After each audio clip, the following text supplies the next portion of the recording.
And there were 3 requests. So 2 requests, but 3 main programs. The one request from last week was how to use an interactive whiteboard. And an interactive whiteboard is, in my opinion, one of the greatest teaching tools for someone who is doing a presentation and wants to draw something or explain something using a picture.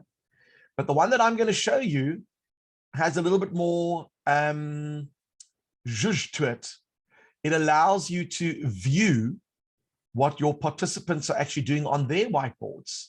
So this one here is called whiteboard.chat.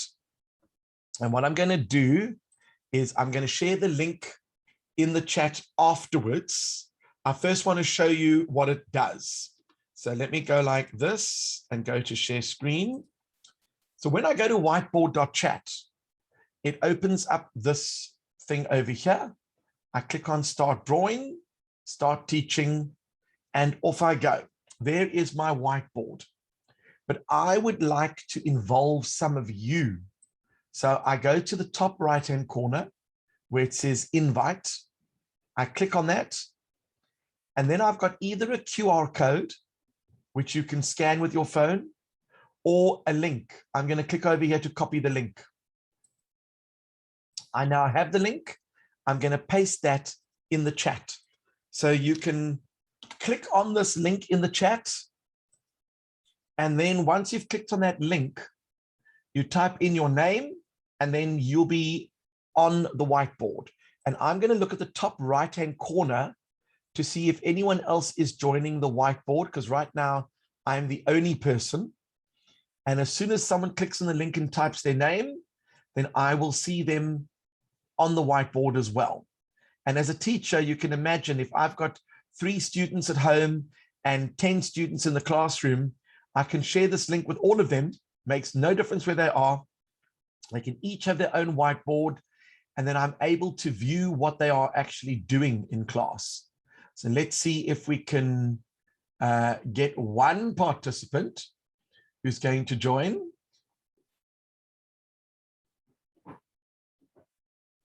Don't be shy. We won't give you tough stuff. I've joined, but I don't know. It says I'm on the student board. Yes, you are on the student board. So let me just refresh my page. Maybe I didn't see it on my screen. Let's have a look. Ah, there we go. We've got a few of you that have joined over here. Can you see on the top right-hand corner? I've got a few little bubbles. So now what I'm going to do is I'm going to go like this, and I'm going to write on my board. And here's the fun part. Whatever I write on my board goes onto all of your boards. So I'm going to go 1 + 1 is equal to, and you've got to fill in your answer on your screen. So the way you do it is you can, if you've got a touch screen, you can use your finger.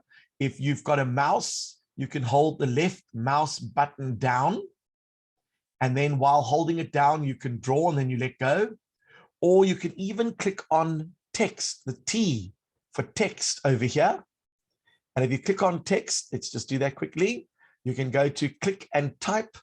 So I go like that and I click over here and I can type whatever I like as an answer. And if I want to see what the response is like, let's just delete that. There we go.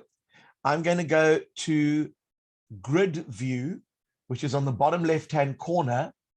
If I click on grid view, I can now see Sybil is in, Rebecca is in, Diana is in, I am in. These are the names of the people that have signed in. And I see someone over here, Diana's actually put an answer. And so Sybil, let's just have a quick peek at what you've got. Diana, you put 2 there. And of course, Sybil, you also put 2. So you use the text feature instead of the writing feature. And that's absolutely fine. You can imagine that as a tool, if I can look at what all my students are doing, that is a very powerful tool or resource as a teacher. But if I go back to my book again, what are the benefits of this particular board? Well, I can do some really cool things. So for example, I'm going to erase all of this. Where's my eraser? There we go. That'll delete it from your board. I can go like this, upload a file from my computer. Let's pretend I'm going to choose, do we have a PDF? Let's go to, oh, I would need to go to computer. No, let's try that again. Living Maths, events. Let's go to Flexing Fridays. Here we go. I've got a PDF. If I click on it, it should allow me to insert a PDF, which you can now all see. So if I wanted you to fill out something on a PDF, you can go ahead and it says underline all the fractions below that are in their simplest form. I'm going to put a circle. That one can be, no, that's definitely not. That one looks good. That one's got 3's in both, so I would go with that one. Those are the 3 that I would circle. And of course, if you had circled them on your boards, I would see them circled on your screen. But if I had not circled it on my screen, you would not see it. So I'm curious to know if I erase my circles there. If you go to your board and I go to grid view, then I should be able to see the worksheet on all of your boards and your responses. So that's quite advantageous. You also have a whole bunch of other things. If you click over here under widgets, you can add a clock, you can add a calculator, you can add dice, you can do a little piano key, a spinner with students' names in it. You can, I mean, there are lots of fancy little things you can add that they just keep improving. What I like over here is YouTube. So check this out. I go to my book, and as a teacher, this is always the biggest problem. When you share a YouTube link, you don't know what adverts are going to pop up on the side. So if I go like this, let's see if I can, so it was that one over there. So let's go to YouTube. There we go. I'm going to put a YouTube link over here. There it is. I'm going to choose a URL. So is there one that is interesting to me? Yes, I like this one. And I'm going to pop it in over there. I want to start the video playing from, where was it now? From 43 seconds to 53 seconds. So let's go from 43 seconds to 53 seconds. Let's make it 57 seconds and go. And what it does is it puts the YouTube link over there. It only will play from 43 to 57, not the whole video. So if I click on play, it goes straight to 43.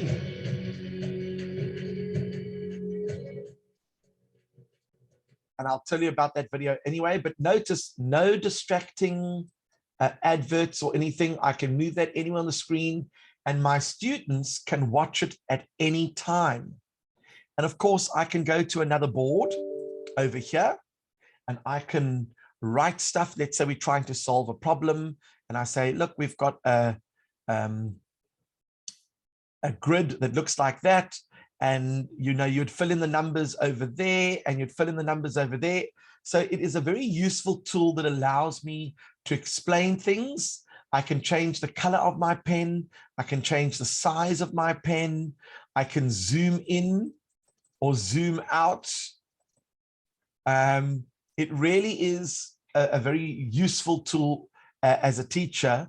And there are other features as well that you know, go beyond. I can choose a grid over here. So if I choose this grid over there, then maybe we are doing work with the students and we're trying to work out bar graphs, or we're trying to do straight line graphs and stuff like that.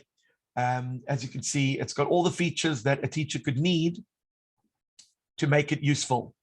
So that was whiteboard.chat. And I'll share that in the link with you, because now that because if I shared the original link with you, that's not going to bring you into my whiteboard. You have to click on my invitation. So now I'm going to share the general link with you, and you can decide if that is a tool that you would want. Sometimes, you know, you're just explaining something. So I did not even have to switch on the whiteboard and share my screen, because if you've got the link, you can actually view whatever I'm doing on my screen anyway. So it's quite a nice little tool if you are taking notes, if you are looking for innovative ways of showing. For example, I could load up a PDF of writing, Ed, and then I could critique that writing and put circles around the words and say, these are the errors that I have found. Which errors have you found? And let them, I can actually go and view individual pages and say, ah, look at that. Rebecca found 4 mistakes on this page. That is wonderful. So it really is a great tool for a teacher to be able to access the work of students, whether they are all in the classroom or at home or in another country. So I like to use it quite frequently because it's got all the functionality that I need as an educator. Are there any questions about whiteboard.chat? Just to get clear, you say that we can just access. So if you click on the link whiteboard.chat yourself, I'll show you what it'll do. Here we go. When you click on whiteboard.chat, this comes up. You click on start drawing, start teaching, and now your whiteboard will be ready in a couple of seconds. It says my internet connection is not stable. That doesn't seem reasonable. Okay, so now this is what would load up on your screen. And then if you wanted to invite people to join in, then you would click on the invite button on the top right-hand corner. Does that make sense? Yeah, I'm just trying to understand let's say after this program's over, are you saying that all I do is get onto whiteboard and I can, and then what do I have some connection to you or what? No. Well, if we had to end this call and you went into the link that I sent you for my whiteboard, as long as my whiteboard is open, you can still be connected to that whiteboard and see what I'm doing. What is interesting is that if you pay a certain amount of money, then the whiteboard.chat has got its own video software built in that I can then make a video call to all the people who have signed into the whiteboard, and we can actually run it without Zoom. But for now, it's really just a tool that if I'm, teaching or explaining something and I need a whiteboard to draw on, here is one that I can just draw on in front of you. And if I need to interact with you, then you can click, I can click on the invite and send you a link, and you can join as a participant like the rest of the people did in the previous one. So here is the previous board. We've got 3 other participants in the panel. And if I click on grid view, I can actually see the work that they are doing. And of course, some of them might be scribbling and trying out certain things and testing to see if that works. You might notice, for example, if I go to my book, I've got this grid. So what I could do is if I go to page 2, I could do some other stuff. I could go to page 3 and I could do some other stuff. I could go to page 4 and do some other stuff. And if you wanted to go to the same pages as me, you'd have to click on 1, 2, 3, 4 on the bottom left-hand corner of your screen to join those pages. So I could plan an entire lesson of, let's say, 5 pages. And I'd say, right, we are all starting on page 1. Everyone go to page 1. And if you're all on page 1, then you should see, let me go to my page 1. There's my page 1. This is what you should all see. If I go to page 2, then what will be on that screen is this. So if you go along and click on page 2 on the bottom of your screen, then you should be able to move from the PDF that I loaded there, and you should be able to see the second board. And you could test that out. If you go on to whiteboard.chat, Yeah. not now, but privately, Yeah. and you want to invite people, how do you go about inviting them to join you there? Top right-hand corner, you'll see it's got the word Oh, invite. it says invite. And if you Okay. click on that, then you just choose to copy the link. Okay. And then you just paste that in the chat or in email, and they'll be able to join. So what's quite nice is that you might have, for example, let's say you're having a management meeting and you want people to brainstorm. So normally you'd have a big chart that you write on all these ideas. Well, now you could just do them on, whiteboard.chat. You could say to them, okay, so today we're going to be doing a session on, let's see, the next 5 years. All right. Could I have any suggestions on what should we be looking at? And Diana's going to say technology. Okay, let's put technology. Anything else? And Rebecca might say, I think we need to look at a hugging machine. Oh, a hugging machine could be quite useful. People could go up to that machine. It'll give them a hug. That's amazing. And then once you've done your things, you can start to circle them and say, yeah, I think these two go together because that's technology. And you can have a whole brainstorming session on a whiteboard. Even though you're having your Zoom call, you could still use the whiteboard from a brainstorming point of view. So hopefully that made sense. You can experiment with it. There are lots of features and loads of videos that will tell you what you need to do in order to get the most use out of whiteboard.chat. Okay, this next one is interesting. A request was made by Hajira about people doing presentations like PowerPoint, for example. How do you use PowerPoint and what do we use it for? Now, if you had asked me that question 20 years ago, I would have said to you, PowerPoint is just a presenter program. You go along, you put slides, you go next, next, next, next. People see your presentation and they go, oh, that's lovely. But today, there is way more to it than meets the eye. Now, Amanda, you had a question. Yes, I just wanted to say that Hajira is on her course today, so maybe we could do this for her, like again or next time. Well, we are recording. We are recording. Oh yes. So okay. Cool. Okay. Sorry. No, that's okay. I withdraw my question. I withdraw my question. So, but that's important that you raise it. You see, this technology. If you had someone coming to visit the seniors and give a talk, if you didn't record that talk, people would say, oh, I missed it. Well, how do I, what can I do about that? With Zoom, we can automatically record it and then you can have access to it, which is quite a huge bonus. So what I'm going to do is I'm going to open up PowerPoint and let me remind you that obviously everyone has different versions of PowerPoint. So let me go like this. This over here is PowerPoint 365. That's the new Office version. And normally whenever you open up a program like this, they've got templates, blank one, welcome to PowerPoint, a geometric color book, urban monochrome. You decide on the things you want. If you need some more themes, you can click over here and get some more themes. Over here, I can get more presentations if I wanted to. Let's have a look. These are the ones I've got.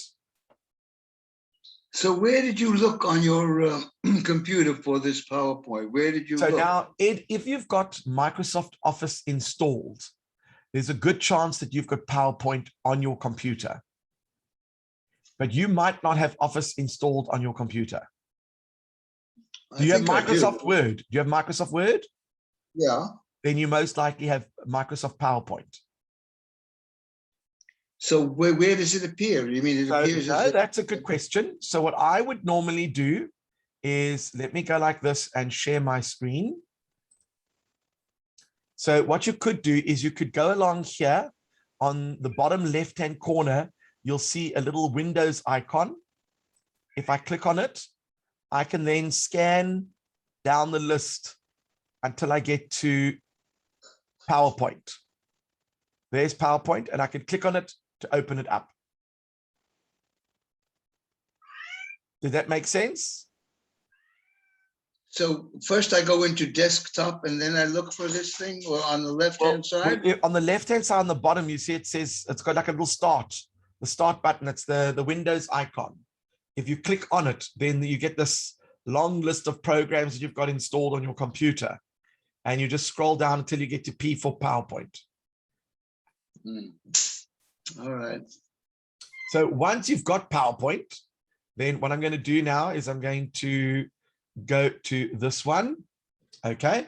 So I open PowerPoint, and what you might notice is that, of course, you can either start a blank presentation, or you can open one that someone has sent you, or you can go to the templates and have a look. So if I click over here, more themes, look at all these lovely themes they've got going on here. So let's pretend I like this one, Orange Burst. Does look quite nice. Do you like this one? Yes, I'm going to click on Create. All right. So what it does is it allows me to have this theme running through my slides. That's all. So you can obviously click over here, click on writing and go CJSA recipe book. I need to fit that all on one line. Maybe I don't. Maybe I can do it like this, and I can center it like you would normally use on Microsoft Word. I can increase the size of the font. And there is my CJSA recipe book. Come dine with us. That looks delicious. And we're going to pop that over there.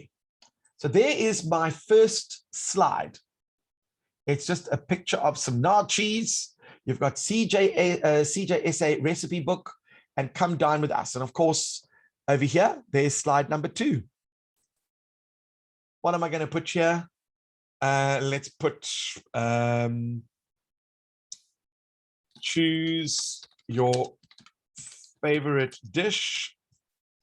And I know it is going on there. There we go. It spelled it correctly. Now the American spelling it wants to go like that. Whew, we can't allow that to happen. And then, of course, I'm going to put here for this writing. Oops, undo. All I'm doing is I'm just changing the font to the starters. Then over here, I'm going to go to the mains. And over here, I'm going to go to the desserts. Now, you might say, no. Let's rather use this for the list of starters and instead call this starters. Starters. And over here, we're going to put salad, soup,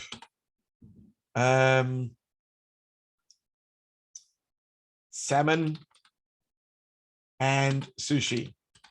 Those are going to be your starters. This one we're going to call mains. So I'm going to put there steak, chicken, fish, vegetables, and dessert. Over here, I'm going to put ice cream. I'm going to put mousse.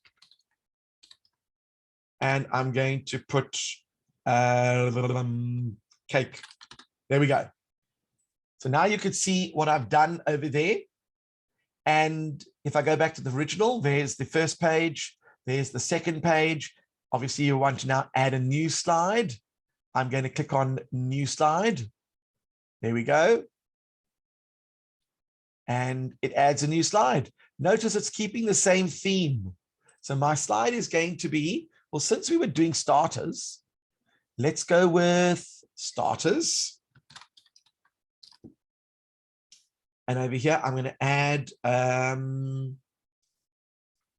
these are the top 4 starters at the CJSA formal dinner.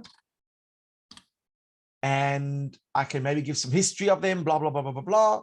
I'm going to add another slide. Let's go to new slide. I'm going to call that one mains. And I'm going to add another slide. There we go. And I'm going to call that dessert. Now, I don't have to add slides that are the same format as this. I could go like this, new slide, but if I click on the little down arrow, then I can choose, do I just want a title slide? Do I want 2 pictures? Do I want it to be blank? Do I want it to be a comparison? Do I want a picture with a caption? So I can choose what I'm looking for. I'm going to go for, let's say, 2 content. And then you see you can add 2 things in separate blocks and add the title. So over here, I could put here festivals. And over here, I could put Hanukkah. Try that again. Hanukkah. And over here, I could put Rosh Hashanah. And I can go and put stuff in this block and stuff in that block. So it's just the template. You decide how you want it to look. And I can scroll through all of these lovely pages.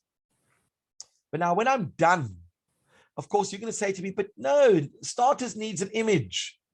So then I can go along on the starters page, click on insert. I want to add a picture. Do I want to add from this device or stock images? Let's go to stock images. Stock images are going to be images online that you are allowed to use. Okay. I'm going to type in salad. Oh, look, there's a nice one. I'll use that picture there, insert it. And of course, I can resize it and stick it in. Maybe I need to just make it a little bit smaller, stick it next to starters over there. And what is interesting is that the newer versions of PowerPoint, this pops up. They've got these design ideas for the page. So look at my page, looks very bland. I'm going to use one of these ideas. I like this one. So look what it did for my page. It changed the design to make it look very fancy. Isn't that lovely? So of course, there are several design options that you could choose. You pick and choose the ones that you like. I happen to like this one. Over here, I would like to insert, let's go over here, insert a picture. Let's go to from stock images. We want a main course. I'm thinking, let's try chicken. No, let's go steak. That was the one. You had me at hello. Let's see. Oh, that is definitely a good one. I'll move it up there, just resize it so it fits nicely on the page. And let me have a look at some of these designs. Ooh, this is a nice one. Look at that. Over here, I'm going to say, looks yummy, doesn't it? Okay, so what you'll notice is that maybe I should rather choose that one. That looks much better. Then you've got the image and you've got mains, and you can see I can always change color of font. I can change size of font. I can change the actual style of the font, but you'll notice that my presentation is starting to take shape. Once I'm done with my presentation, I would like to have a look at it. So on the bottom right-hand corner, it says slideshow. Alternatively, I can also go up here and go to slideshow. And I'm going to start from the beginning. So here is my beautiful first slide. And if I move my mouse cursor over the screen, I can see I've got next and go backwards, go forwards, or I can just push the right arrow. And that goes on to slide number 2. and I can talk about it and say, you know, we're going to be touching on 3 different topics. We've got starters, mains, and dessert. Of course, some of the examples of starters will be salad, soup, salmon, and sushi, all beginning with the letter S. And of course, we've got mains, we've got steak, chicken, fish, and vegetables. And dessert, we've got ice cream, mousse, and cake. And that brings me onto our starters page. You'll notice there is a delicious example of a salad over here with some avocado, some onion, and some lemon. And then we're going to go on to the mains. Who doesn't like a nice juicy steak unless you're a vegetarian? And then, of course, we're going to go on to dessert. So when people are doing presentations, they generally add in these things. They make it look visually appealing. But there are some mistakes that people make when they are working on a presentation. Mistake number 1, they insert an essay onto the page and expect themselves to read that essay to you and for you to read that essay. So you don't ever make slides too busy. This is what you don't want to do. So let me find some text over here. I'll just find some random text from Independent News. Let's have a look. Here we go. I'm just going to copy a whole bunch of text. Let me go back into my next slide, dessert, and over here. Okay, so clearly that's going to be too small. So I'll just make it a little bit bigger. I'll try and squeeze it in. No, it needs to be a bit smaller so I can fit it in. There we go.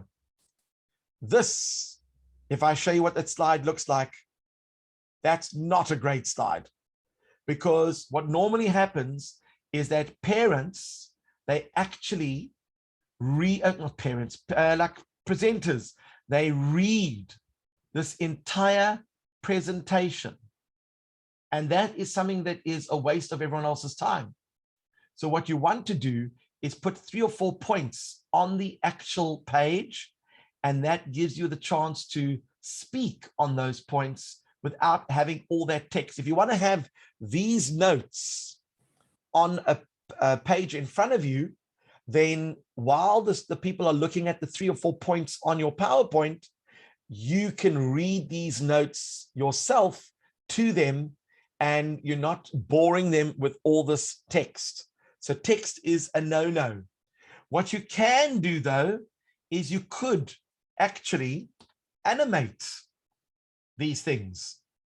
So what do I mean by animate?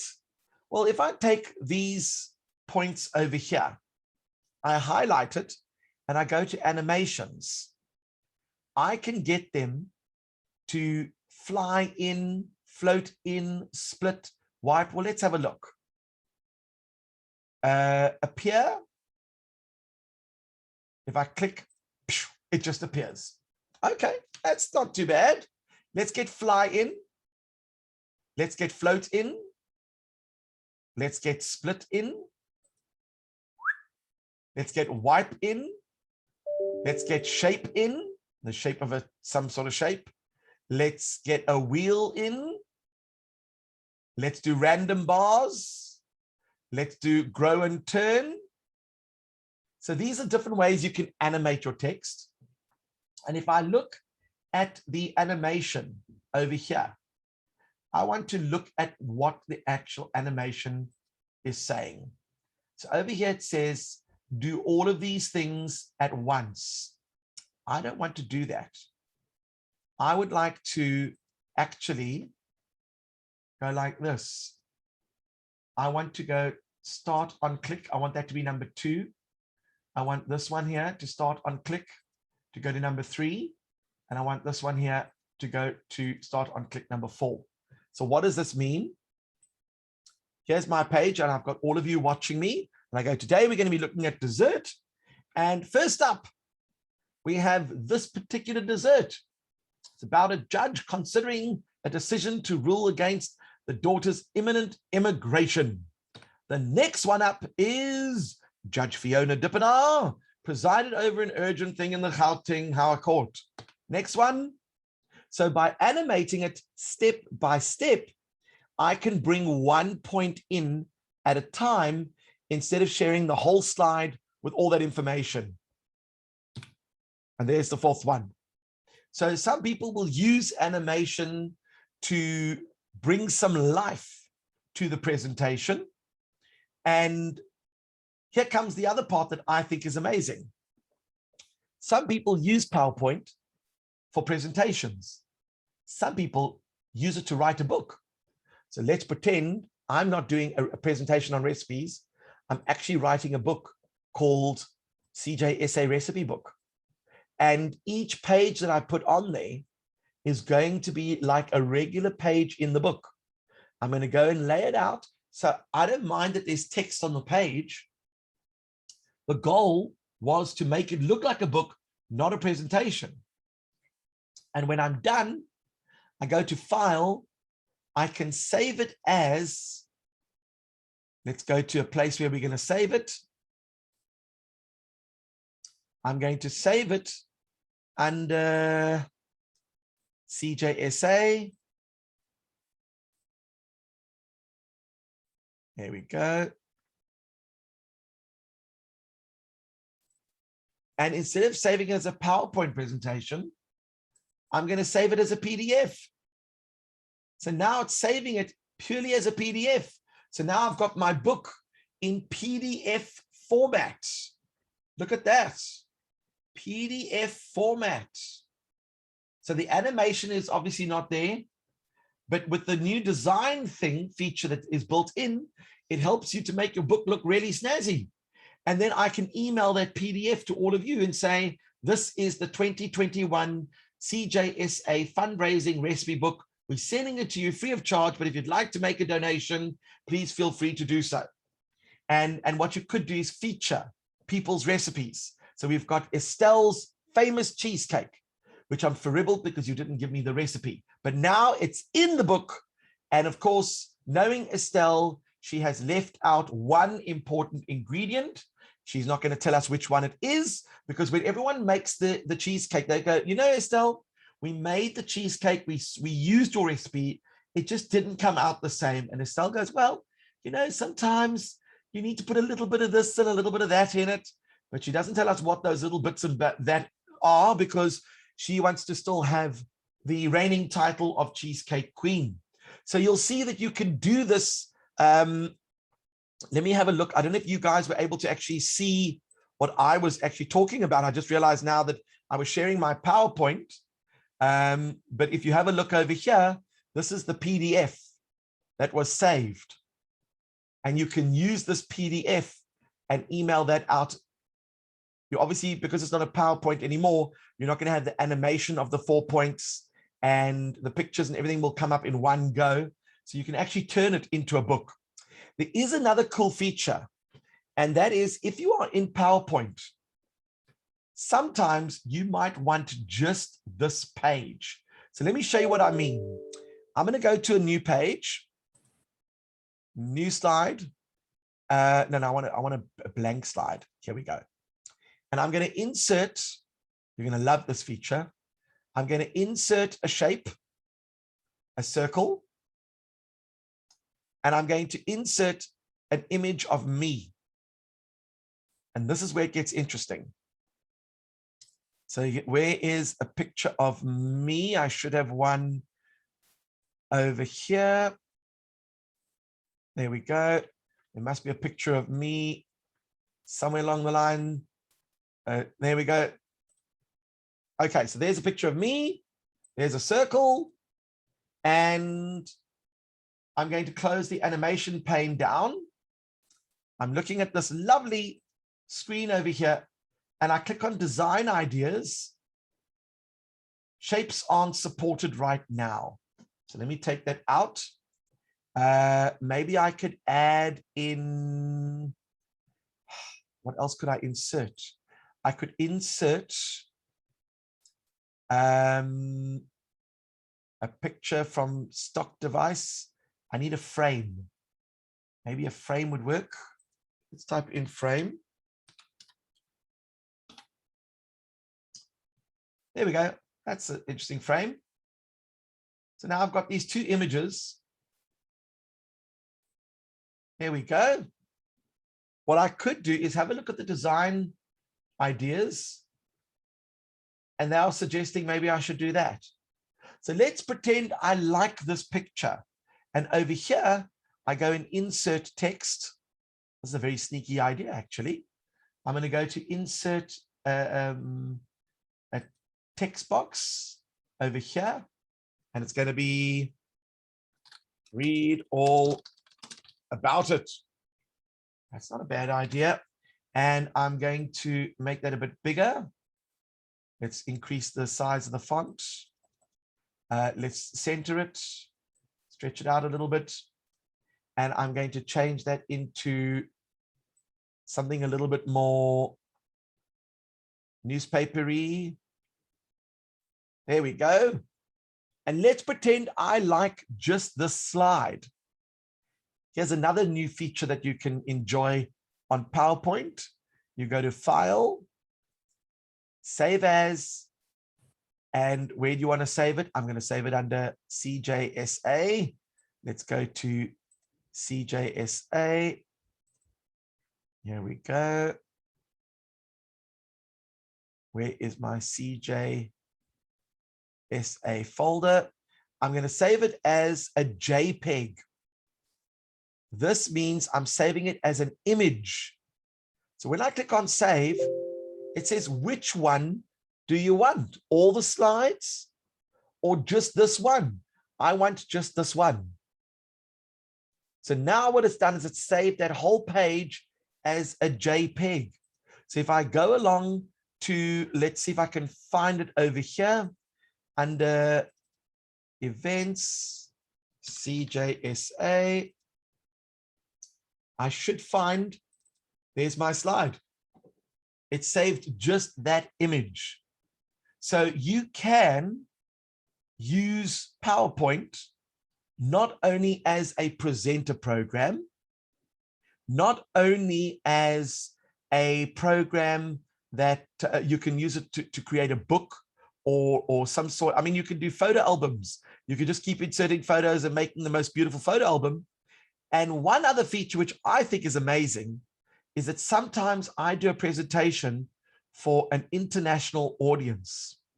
The problem is I don't speak their language and I would love subtitles. So what do? Check this out. I'm going to go back to my beautiful presentation.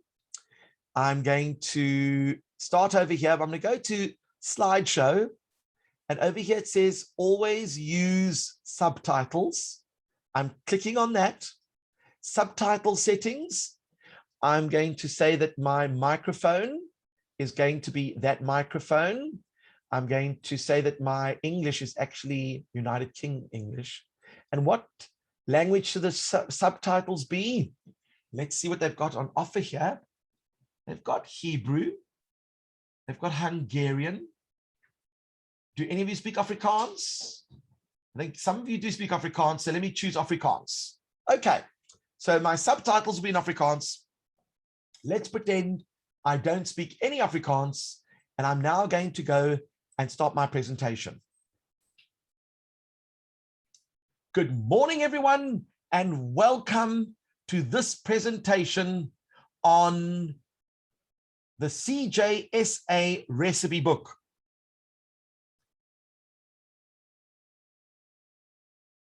For those of you that can read Afrikaans, you will see that it is translating what I say from English into Afrikaans. What I would love to know is what score out of 10 would you give the Afrikaans translations? This is my next slide, and it happened to be blank. This is my way of scaring the audience.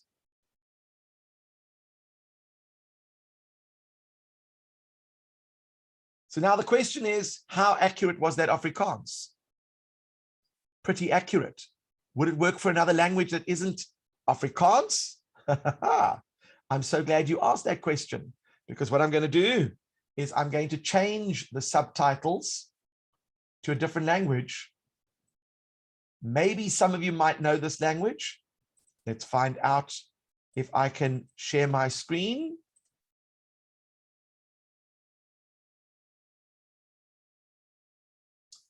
Right.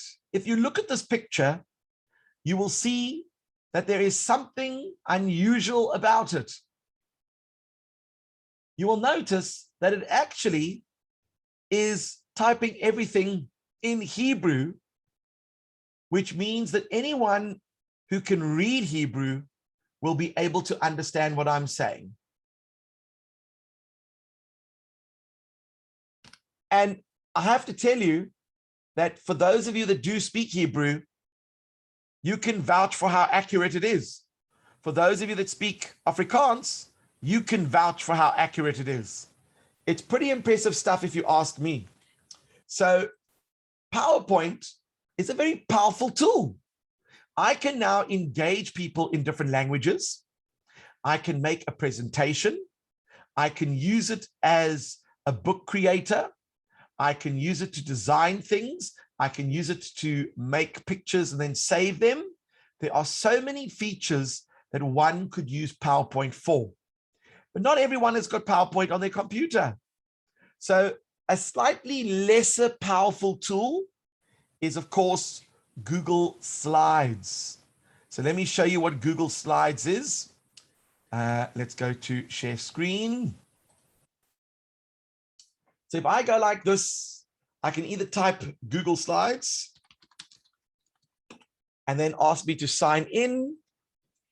And of course, if you've got a Gmail account, you've signed in. Now I've got these lovely presentations. Remember, like the other one, you've got your templates over here. You can pick and choose. Are you doing a photo album? Are you presenting a big idea? Are you doing a certificate? Let's choose a certificate. So now Diana's decided she wants to do a certificate for all the seniors. There it is. We're going to call this one the CJSA certificate. And we're going to put there congratulations, CJSA Star of the Week. And student name, you could put the person's name in. And then, of course, for volunteering to help fellow seniors with the computer applications. Keep up the great work. We could put here CJSA. We could put here Steve Sherman. And we could put here November the 22nd, 2021. So I have now got a certificate. And of course, I can print this out as a certificate. I can save it. I can download it. But what's nice about it, so if I click on present, then you will see exactly what the certificate looks like. Remember, it's like PowerPoint. You can do a presentation. You can animate things. You can add text. You can add images just by clicking insert. All these things are the same. And then, of course, if you want to, you can go file. You can download it as a PDF, as a JPEG, as a Microsoft PowerPoint. You can even change it into a Microsoft PowerPoint, and you can email it to people. What's nice about Google, though, is that if I click on share, I can share this certificate. So I can share a blank certificate with all the seniors, and they can go put their own names in. What's also nice is that I can share this with Diana. So I can go admin at cjsa.org. Is that right? That's Amanda's, it's fine. Okay, so admin at cjsa.org. .za or just org? .za. Okay. So if I did this and I click on done.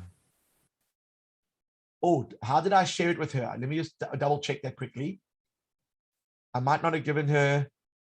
I've added on Amanda, but what did I say that she could do?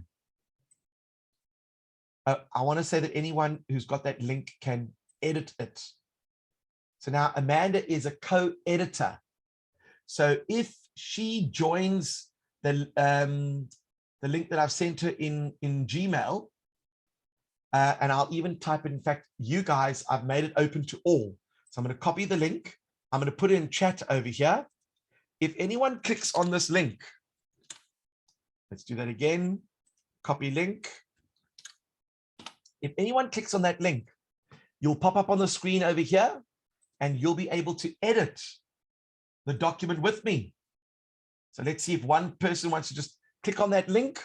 Let's see if you can join in and you will be able to type in your own stuff on that document and we could collaborate on certificates, which I think is quite nice. Oh, I see a few people have joined in already. So just go onto it and change a name or a word or a something because you now have editing rights. I see Anonymous Penguin is changing Sochen to, or they're taking out the whole thing. They're putting Steve Sherman. Look at that. There we go. I wasn't touching the computer. So what's nice is that you are able to share a document, a slideshow with your colleague. They can edit it with you.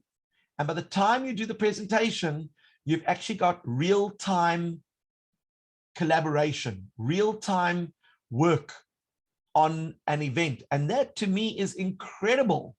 You can do that with PowerPoint, but that's a little bit more complicated to show you. But with Google, it's so much easier. It's, you know, you just simply share the link and you can make someone an editor. I can also make you just a viewer. And if you are just a viewer, it means you can't edit the document, but you can view it. So if I don't want anyone to just do that, I can take the permissions away, change it to anyone who's got the link.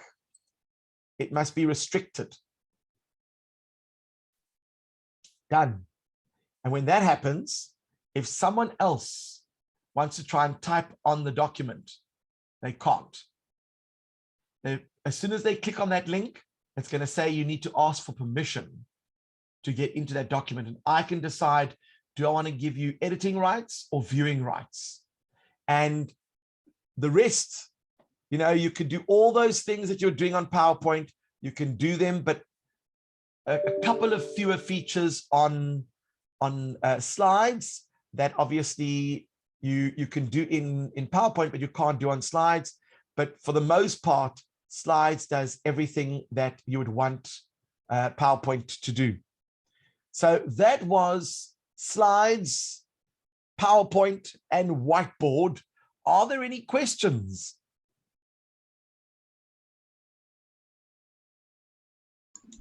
Yes, I see Estelle and Ed. We'll go with Estelle first, and then we'll go with Ed. I was helping my grandson do a PowerPoint presentation, and we wanted it to do a continuous loop while he was talking.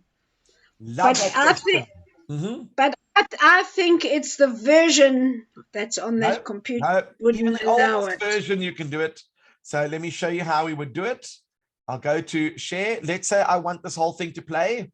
So what you can do is you've got to look at the setup of your actual presentation.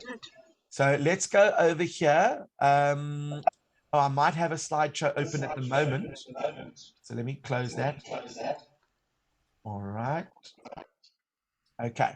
So over here, I'm going to look at what I want to do. Do I want to record my slideshow? Do I want to rehearse it? Do I want, so if I click on over here, rehearse timings, I can then obviously decide when I want these slides to move, next, and then what's going to happen after that, and then next, and and when I'm done, it can play the slideshow at that speed. and change the slides when I wanted to, but I know what you're asking for. You want to play it in a loop. Is that correct? So if I Yes. recall correctly, let's just see where the loop one was. It'll probably be under the slideshow, under. It's under setup, but it said that I can't do it because of the There we go, version. It's under setup. setup. So So if you go to setup, you can click over here. Where was it now? Yeah. They were showing Let's loop. loop. Yeah, loop But it continuously until they push escape. Can you see that? Mm. It says loop continuously until you push escape. If I do that and I push play, then it would do its own looping automatically if that is how it was designed. So I'm not touching it. It's going to be changing its own pages on the way I rehearsed it. If I didn't, then I'd have to actually push next. And of course, when it gets to the end, what would happen? It would have to start again. So let's see what happens there. We're going to go there, then there. So I've done that a couple of times where I've had to, let's say I'm doing a presentation and I just wanted photographs and things to continuously loop in the background. So that's where I would have used that looping feature. But does that make sense that it can be done? You've just got to know where to look. I did look there, but it said something about got an older version of Power. I haven't got the full version of Microsoft. Maybe you've got the starter edition. I don't know. I didn't want to. It was expensive, so somebody just put something on for me, and I keep on getting funny things to say. It's not up to date. Okay, well, I can let you into a little secret. We have spoken about this before. On bid or buy, you could probably win Office 365, which is the latest version, full version with all the features, plus get 5 terabytes of drive space on the cloud, and you could install it on up to 5 devices, and you can get that for under 100 Rand. Would that interest you at all? I don't know. I'm not clued up with online buying and things. No. I'm just saying. I mean, in principle, would that interest you at all? Yes. So I'm just saying it can be done. I know a guy that he had a computer and he needed Office whatever, and he won on bid or buy that exact product for 52 Rand. So I mean, it's an absolute joke because it's probably valued at about 4,000 or 5,000 Rand, and it's a lifetime license. So once you've got it, all the updates and stuff are included for the rest of its life. You don't have to worry about doing any special tricks to update it. It is yours for life. So just know that you can get the full version for a lot less than you think if you know someone who can assist you with bid or buy.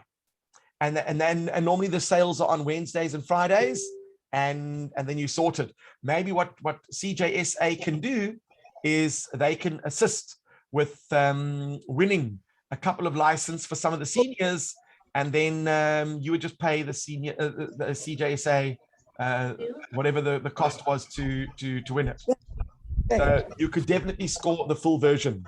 All right, now Ed, you had a question. Yeah, hello, can you hear me? We can. Yeah, no, this thing about sharing, when you, Yes. I don't know if it's the same with all Google, because sometimes I'm looking at a Google presentation and I want to share it with someone. Yes. And then when I say, okay, there's a share button, and I press the share button and it comes up, you know, the various options are presented, like on WhatsApp, or on, you can share it on Gmail. But hello? Yep, I can hear you.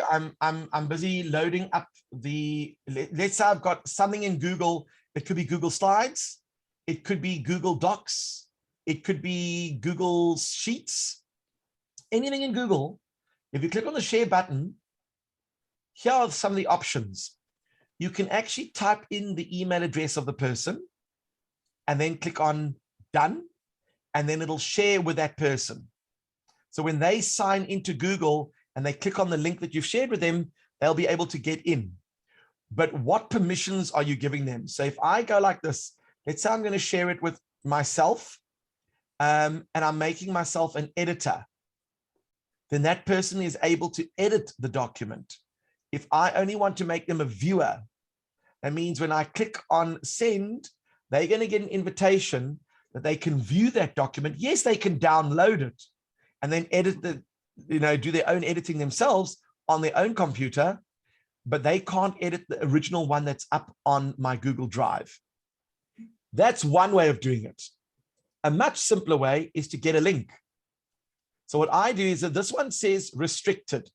Only people added can open with this link. But if I want to make this link available to all of you, I can click over here and say anyone with this link is a viewer. Now copy the link. And then all I do is I go like this and I put in the chat or in the email. I can go, there is the link, click on it. And then Ed, if you click on that link, you'll have access to it. Who's it? Nobody. Does that make sense? Yes, except that I don't get that, the screen that you're showing here. That's Are you not the using screen. a cell phone or are you using a computer? A computer. Okay, so when you click on share, what happens? Well, a screen comes up with various options, like I said, WhatsApp, Gmail, and then if I push the number, let's say I click. Whoa. You won't get, why would you have WhatsApp and all those things? Maybe you're not in a Google Doc. Maybe you're not in a Google Doc.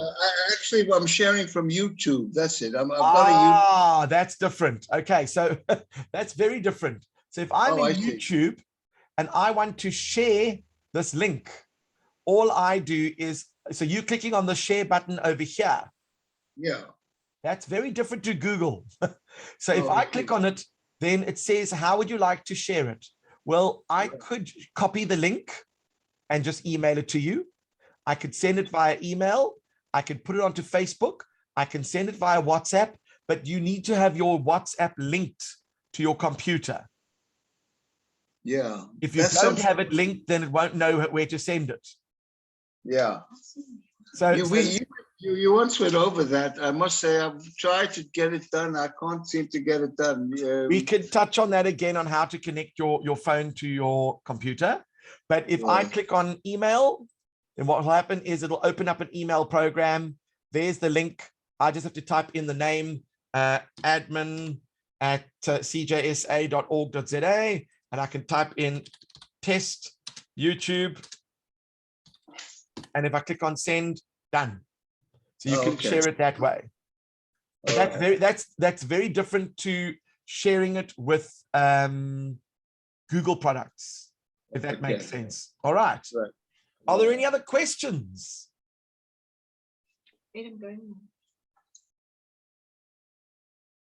No other questions?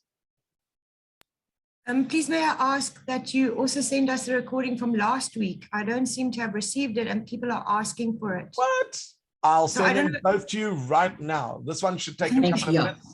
And I'll send you can wait until this one's ended and send both. That would be wonderful. Thank you, Steve. I'll do that. All right. Many thanks. And that brings us to the end of the session. We'll see you all next week. I will look at sharing and pairing your cell phone with your computer. If there's anything else you want me to look at, let me just quickly type that into the document. You want to pair your cell phone with your PC and sharing docs.